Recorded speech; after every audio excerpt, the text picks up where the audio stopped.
नमस्कार दोस्तों, मैं अशोक कुमार आप सभी का स्वागत करता हूं एलएनएस के डिजिटल प्लेटफॉर्म पर। आज अपने बात करेंगे यूनियन बजट 2023-24 की। तो केंद्र सरकार के द्वारा जो आज बजट प्रस्तुत किया गया है उसके बारे में अपनी चर्चा करेंगे। सबसे पहले ये जान लेते हैं कि बजट होता क्या है।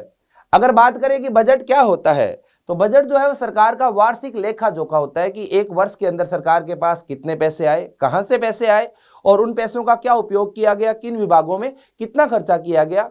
साथ में जो बजट होता है वो आगामी वर्ष का भी आपको अनुमान देता है कि सरकार ने क्या संभावनाएं व्यक्त की है कि सरकार के पास आगामी वित्त वर्ष के अंदर कितने पैसे आने की संभावना है और उन पैसों का क्या उपयोग किया जाएगा या सरकार के क्या प्रस्ताव हैं उनके बारे में भी बजट जानकारी देता है। तो अगर अपने बात करें तो जैसे कि 1 फरवरी 2023 को जो बजट आया है, जिसको अपने बजट 2023-24 कहते हैं, उस बजट के अंदर आपको 3 अलग अलग वर्षों के बारे में आंकड़े उपलब्ध करवाए जाएंगे। उदाहरण के लिए एक आंकड़ा जो होगा वो 2021-22 वित्त वर्ष के बारे में होगा।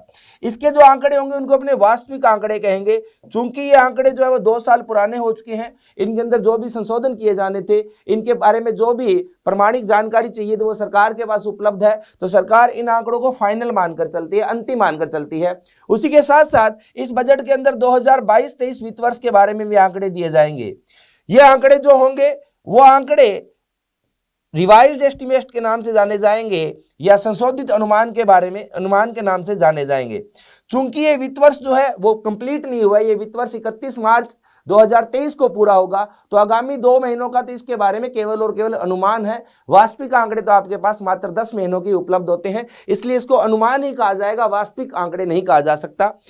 इसके साथ साथ सरकार 2023-24 के बारे में भी अपने प्रस्ताव रखेगी कि उसके पास कितने पैसे आने की संभावना है। इनको अपने बजट एस्टिमेट कहते हैं, बजट अनुमान कहते हैं। चूंकि ये भी अनुमान ही है, इसके आप भविष्य के बारे में पुख्ता जानकारी या 100% सत्य जानकारी उपलब्ध नहीं करवा सकते, तो इनको अपने बजट अनुमान कहते हैं। तो सामान्यतः बजट के अंदर 3 अलग अलग वर्षों की बात की जाएगी। एक जो अभी वित्त वर्ष चल रहा है, एक आगामी वित्त वर्ष और एक इससे पिछले वित्त वर्ष की बात की जाएगी। अगर संविधान की बात करें तो बजट का उल्लेख जो है वह अनुच्छेद 112 में किया गया है। हालांकि संविधान के अनुसार बजट जो है वह राष्ट्रपति के द्वारा प्रस्तुत किया जाना चाहिए, परंतु वास्तविकता में राष्ट्रपति के प्रतिनिधि के तौर पर केंद्रीय वित्त मंत्री संसद में बजट रखते हैं। हालांकि सामान्यतः बजट पिछले 5 वर्षों से 1 तारीख या 1 फरवरी को प्रस्तुत किया जाता है। यहां पर यह ध्यान रखा जाए कि संविधान के अंदर इसका वर्णन नहीं है कि बजट कितनी तारीख को या कौन सी डेट को प्रस्तुत किया जाना चाहिए। यह एक परंपरा मात्र होती है। पहले परंपरा यह होती थी कि फरवरी के अंतिम दिन बजट को प्रस्तुत किया जाता था, परंतु वर्तमान सरकार ने नियमों में बदलाव किया और फरवरी के प्रथम दिवस पर बजट को प्रस्तुत करना शुरू कर दिया, इसलिए 1 फरवरी को बजट प्रस्तुत किया जाता है। अब बजट के अंदर जो है वह सरकार की आय और व्यय का ब्यौरा होता है। तो अगर अपने सरकार के आय की बात करें, जिनको अपने प्राप्तियां कहते हैं, तो जो सरकार की प्राप्तियां होती है उनको ब्यौरा रखने के दृष्टिकोण से या उस उद्देश्य से 2 भागों में बांट दिया जाता है। जो प्राप्तियां होती है उनको एक अपने कहते हैं राजस्व प्राप्तियां या रेवेन्यू रिसिप्ट्स, और दूसरी जो होती है उनको अपने कहते हैं पूंजीगत प्राप्तियां, कैपिटल रिसिप्ट्स। अब राजस्व प्राप्तियों का मतलब क्या होता है? राजस्व प्राप्तियों का मतलब होता है आय के वो सभी स्रोत जिनसे सरकार को आय तो प्राप्त होती है, परंतु सरकार की संपत्ति या देनदारियों पर कोई भी प्रभाव नहीं पड़ता है, उनमें कोई बदलाव नहीं होता है। तो सरकार को प्राप्त वह सभी आय जिससे सरकार की संपत्ति में कमी नहीं होगी, ना ही सरकार की देनदारियों में बढ़ोतरी होगी, उसको अपने कौन सी प्राप्ति कहेंगे? राजस्व प्राप्ति कहेंगे। इसको आगे 2 भागों में बांट दिया जाता है। एक हो जाती है कर प्राप्तियां और दूसरी हो जाती है गैर कर प्राप्तियां। तो कर जितने भी प्रकार के हैं, चाहे वो प्रत्यक्ष कर हैं, चाहे वो अप्रत्यक्ष कर हैं, चाहे वो अलग प्रकार के कर हैं, उन सभी करों को राजस्व प्राप्तियों का भाग माना जाएगा। क्योंकि जब सरकार कर से आय प्राप्त करती है तो उससे सरकार की देनदारियों में कोई बढ़ोतरी नहीं हुई है। सरकार को वह पैसा किसी को वापस नहीं चुकाना है, ना ही सरकार को वह पैसा एकत्रित करने के लिए अपनी संपत्ति में कमी लानी पड़ी है। सरकार को अपनी संपत्ति बेचनी नहीं पड़ी है। तो एक हो गया कर प्राप्तियां और एक हो गया गैर कर प्राप्तियां। गैर कर प्राप्तियां जो है इसके अंदर अपने आ जाता है जैसे ब्याज। उदाहरण के लिए अगर केंद्र सरकार है तो उसने राज्य सरकारों को ऋण दे रखा है, उस ऋण के ऊपर जो ब्याज प्राप्त होता है उसको आप गैर कर राजस्व प्राप्ति मानते हैं। वैसे ही सरकार के द्वारा जो विभिन्न पीएसयू का संचालन किया जाता है उनसे जो सरकार को वार्षिक आय प्राप्त होती है, जैसे सरकार रेलवे का संचालन करती है, सरकार बीएसएनएल का संचालन करती है, तो उनसे सरकार को जो आय प्राप्त होती है वो भी गैर कर राजस्व प्राप्ति का भाग होता है। अगर अपने बात करें पूंजीगत प्राप्तियों की, तो पूंजीगत प्राप्तियों का मतलब होता है वो सभी प्राप्तियां जिनसे सरकार की संपत्ति में कमी होगी या फिर सरकार की देनदारियों में बढ़ोतरी होगी। तो यह पैसा लेने के लिए सरकार को या तो अपनी संपत्ति बेचनी पड़ेगी, उसमें कमी लानी पड़ेगी, या फिर सरकार को कर्जा लेना पड़ेगा जिससे सरकार की देनदारियों में बढ़ोतरी होगी। तो पूंजीगत प्राप्तियों के अंदर दो मुख्य चीजें जो आ जाती है, वो एक तो आ जाता है उधार, जो सरकार प्रतिवर्ष उधार लेती है वो पूंजीगत प्राप्ति का भाग होता है, और दूसरा जो आ जाता है वह आ जाता है विनिवेश, क्योंकि जब सरकार किसी भी पीएसयू के अंदर अपनी हिस्सेदारी को बेचती है तो उससे आय तो प्राप्त होती है, परंतु वास्तव में सरकार की संपत्ति में कमी आ जाती है, इसलिए वो पूंजीगत प्राप्ति का भाग होती है। अब अपने इनके बारे में आंकड़े भी देख लेते हैं। अगर बात करें राजस्व प्राप्तियों की, तो 2022-23 के अंदर राजस्व प्राप्तियां जो थी वो 23,48,413 करोड़ थी। ये सभी आंकड़े लाख करोड़ रुपए में है। सरकार का अनुमान है कि 2023-24 के अंदर ये जो राजस्व प्राप्तियां हैं वो बढ़कर 26,32,281 करोड़ हो जाएंगी। तो अगर अपने वर्ष के आधार पर बदलाव देखें तो 2023-24 के अंदर राजस्व प्राप्तियों में 12% उछाल की संभावना जो है व्यक्त की गई है। वैसे अगर बात करें कि राजस्व प्राप्तियों में से कर प्राप्तियां कितनी है, चूंकि कर प्राप्तियां जो है राजस्व प्राप्तियों का ही भाग होती हैं, तो अगर कर प्राप्तियों की बात करें तो वर्ष 2022-23 के अंदर जो कर प्राप्तियां थी केंद्र सरकार की वो थी 20,86,662 करोड़ रुपए। सरकार को संभावना है कि 2023-24 के अंदर ये जो कर प्राप्तियां हैं वो बढ़कर हो जाएंगी 23,30,631 करोड़ रुपए। तो इसके अंदर भी 12% उछाल की संभावना व्यक्त की गई है।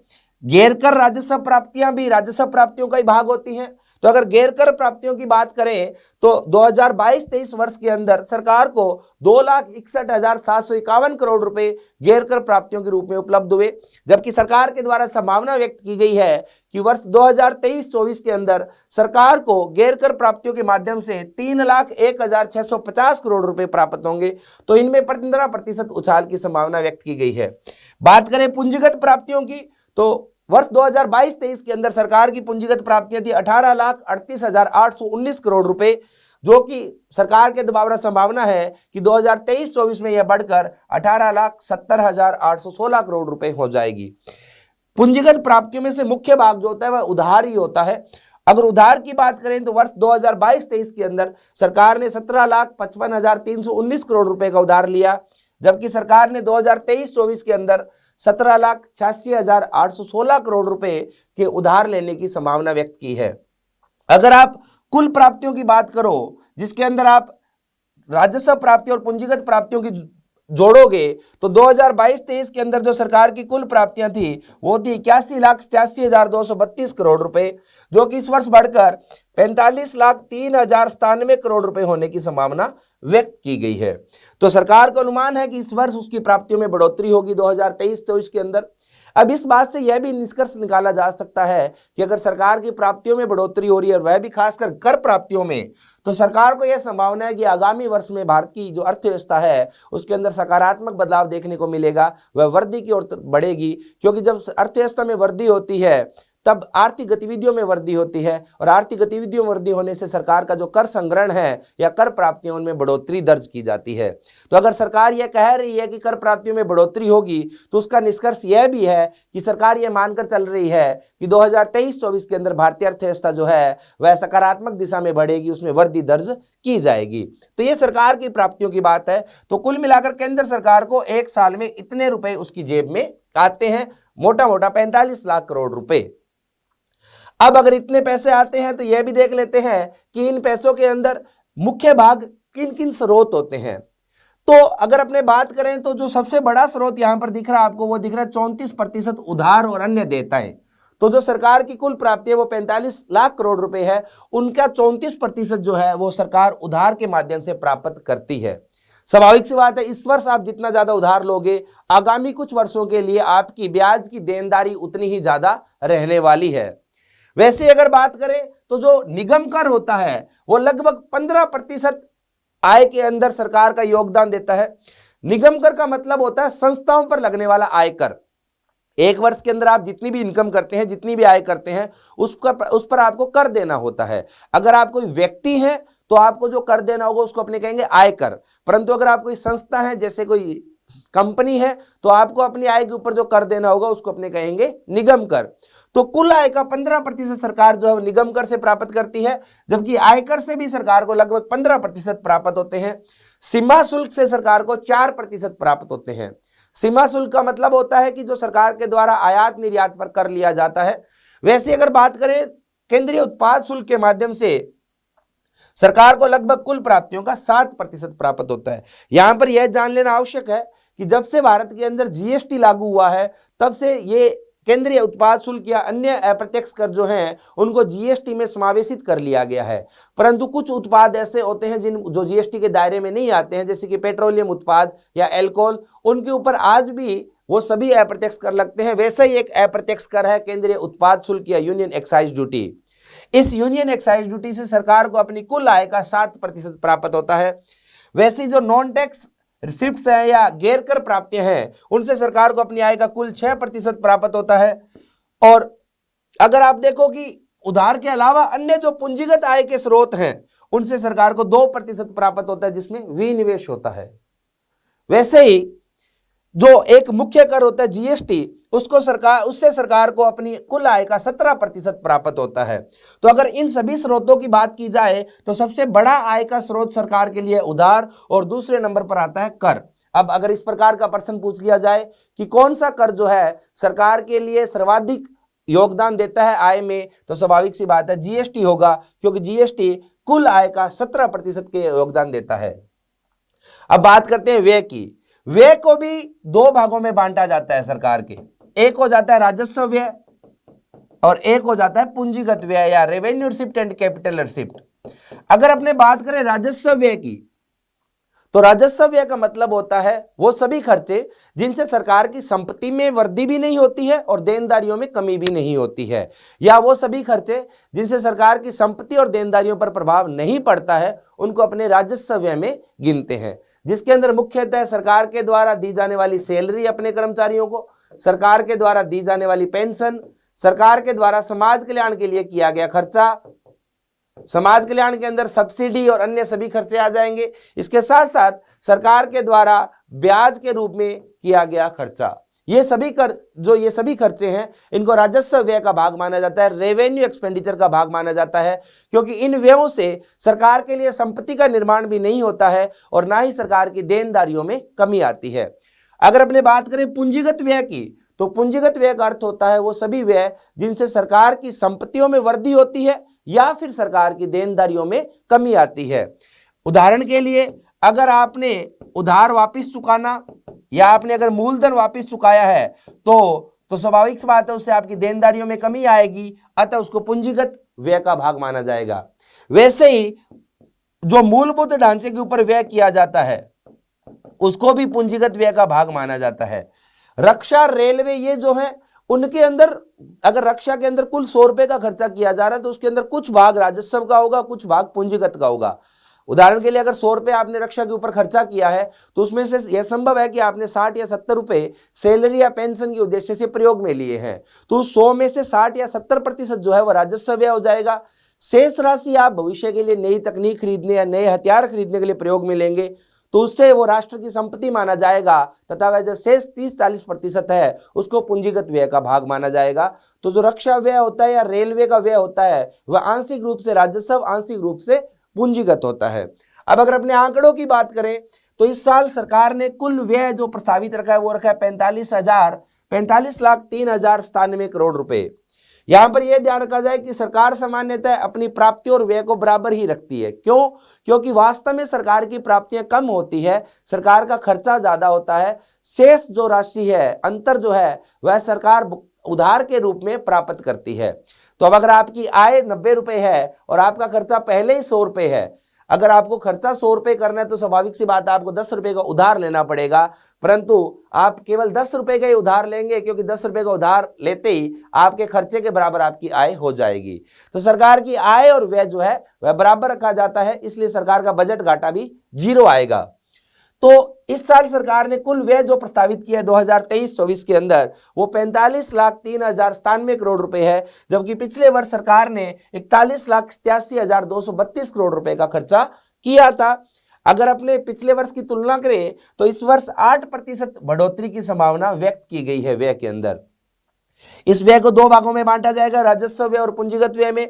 अगर अपने राजस्व व्यय की बात करें तो पिछले वर्ष सरकार ने राजस्व व्यय के ऊपर 34,58,959 करोड़ रुपए का खर्चा किया था, जबकि 2023-24 के अंदर सरकार ने संभावना व्यक्त की है कि राजस्व व्यय के खाते में सरकार 35,02,136 करोड़ रुपए का खर्चा करेगी। राजस्व व्यय के अंदर सैलरी, पेंशन, सब्सिडी, समाज कल्याण, ब्याज अदायगी, ये सब कुछ आ जाएगा। इसके अलावा जो शेष राशि होगी, जो कि लगभग पिछले साल 7 लाख करोड़ रुपए थी और इस साल 10 लाख करोड़ रुपए है, उसको आप पूंजीगत व्यय के रूप में खर्च करेंगे। इस राजस्व व्यय में से सबसे बड़ा भाग होता है इंटरेस्ट पेमेंट का या ब्याज भुगतान का, क्योंकि अपने अभी देखा था कि सरकार की कुल आय का लगभग 37-38%, जो कि हर साल अलग अलग होता है, 36 से लेकर 39% की रेंज के अंदर वह रहता है, वह सरकार उधार के माध्यम से प्राप्त करती है। और अगर पिछले कुछ वर्षों से लगातार सरकार उधार ले रही है तो स्वाभाविक सी बात, आपको एक बहुत बड़ी मात्रा में ब्याज का भी भुगतान करना पड़ेगा, जो कि राजस्व व्यय का ही भाग है।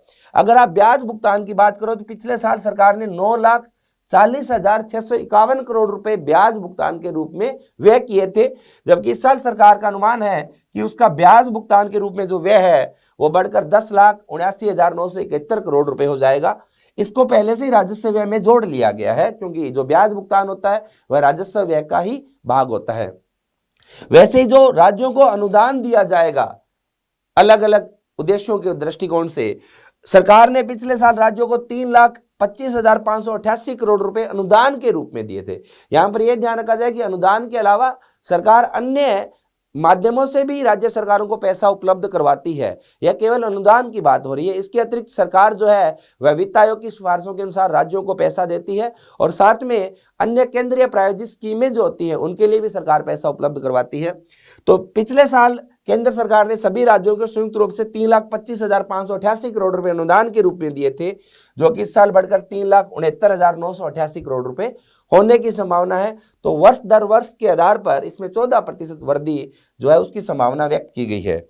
अगर अपने बात करें कि कुल व्यय में किस खाते का कितना भाग है, तो अगर सरकार कुल 100 रुपए का खर्चा करती है तो उसमें से 9 रुपए केंद्रीय प्रायोजित योजना या सेंट्रली स्पॉन्सर्ड स्कीम्स के ऊपर जाता है। सेंट्रली स्पॉन्सर्ड स्कीम्स या केंद्रीय प्रायोजित योजनाओं का मतलब होता है वो सभी योजनाएं जो केंद्र और राज्य संयुक्त रूप से चला रहे हैं, जिनके अंदर मुख्य भूमिका केंद्र की होती है, सहायक भूमिका राज्य की भी होती है। सामान्यतः 60% खर्चा केंद्र के द्वारा किया जाता है और 40% जो खर्चा है वह राज्य के द्वारा किया जाता है।